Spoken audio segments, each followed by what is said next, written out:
Hey friends, welcome back to the Botanical Queens YouTube channel. If you are new here, my name is Emily, and on this channel we talk about all things related to botanicals, herbs, supplements, and more. Now, if you have been here for a little while, you have seen my past update videos about Celexa.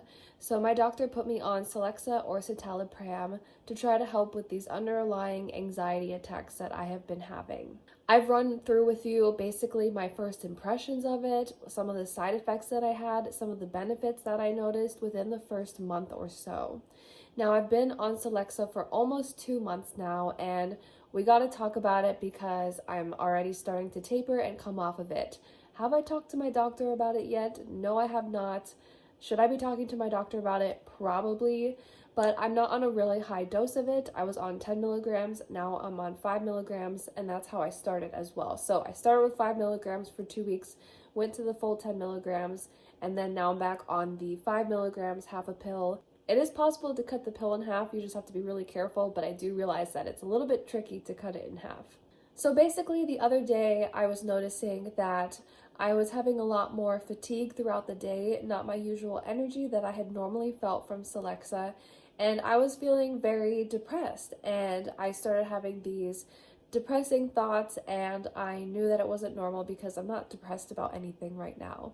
I also started having those voices inside my head, and you know what's crazy is that at that exact moment, I realized that I've had these voices in my head in the past. I've had these similar thoughts in the past, and I thought that they were normal. And I've realized that these are all like real symptoms of depression. And I can't believe that in the past, I thought it was normal to feel like that. I thought it was normal to have these voices in your head so loud, screaming at you that you can't even think or hear. And I never sought help at that time, and I wish that I did, because now I notice definitely that there is a correlation between having these symptoms and actually having depression. So I think I have had depression for quite some time.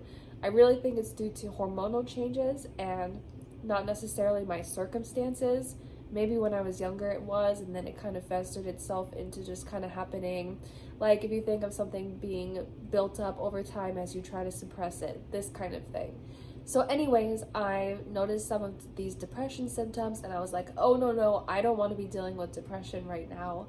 And I realized as well that with Celexa, you should be taking it long term in order to see these certain benefits. However, I do not want to be on all of these different kinds of medications. I officially have been diagnosed with Crohn's disease. I am on budesonide, which is a steroid that is a really high amount at the moment, and then we're going to taper that.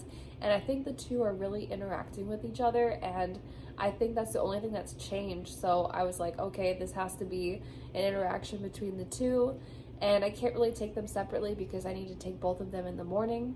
And so I have tapered down to the 5 milligrams of Celexa. I'm already feeling better on the 5 milligrams, but I just want to stop. My life is all about trying to be as holistic as possible, trying to use natural supplements and herbs, and that's just what I want to do personally, and that's what feels best for me. So I gave the Celexa a try. I know I can give it a try again in the future, but it wasn't doing anything for my anxiety attacks, and then it was starting to give me some depression, which I wasn't having at all. So basically, I have a plan of what I want to take in place of Celexa and what I want to try.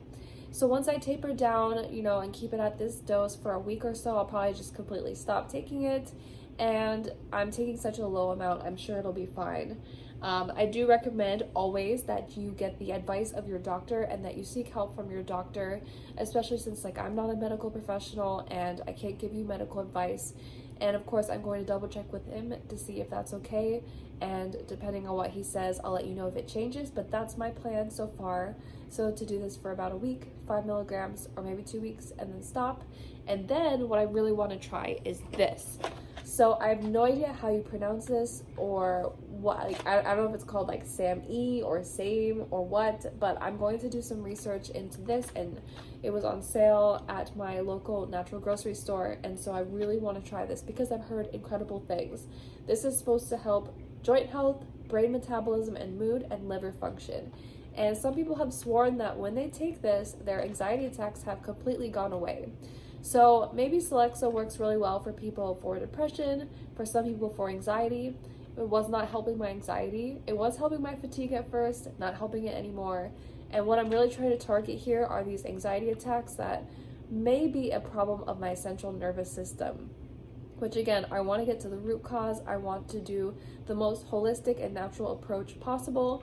So I want to try this and see if this is something that helps. I've also heard from people that this has done absolutely nothing for them, but that's why my channel exists, right? So I can try out these things for you and help you find a more natural approach to feeling better, feeling yourself, and without being on prescription medications, because I don't want to be on them long term, but I do recognize at this point when I need help. For example, my Crohn's disease, I've been medication free, not by my own terms, but because a doctor wouldn't help me for 4 years now, having Crohn's symptoms, and I've done what I can to manage it, but I just can't get rid of the ulcers in my terminal ileum, which is a part in the small intestine. So that's why we're attacking it with budesonide, and maybe that'll clear it up, and then it's just management from that point with doing what I'm doing with my diet and my lifestyle. Who knows? I have no idea. But anyways, I just want to be open and honest and share all this with you since you've been a part of my Celexa journey from the start. It's crazy that I'm trying to make it come to an end so quickly and rapidly, and I totally understand that, and you're like, whoa, this girl's crazy. But I promise I'm doing everything in a safe manner, as safe as I possibly can, under the guidance of a medical professional, which I always encourage you to do as well. And yeah, let me know in the comments below if you have tried this for anxiety and if it has helped you. I've heard both sides of the spectrum. It's really helped some people, and some people it's done nothing for them. So let me know in the comments below. I'd love to hear from you. And remember that we are all botanical queens, and I'll see you in the next video.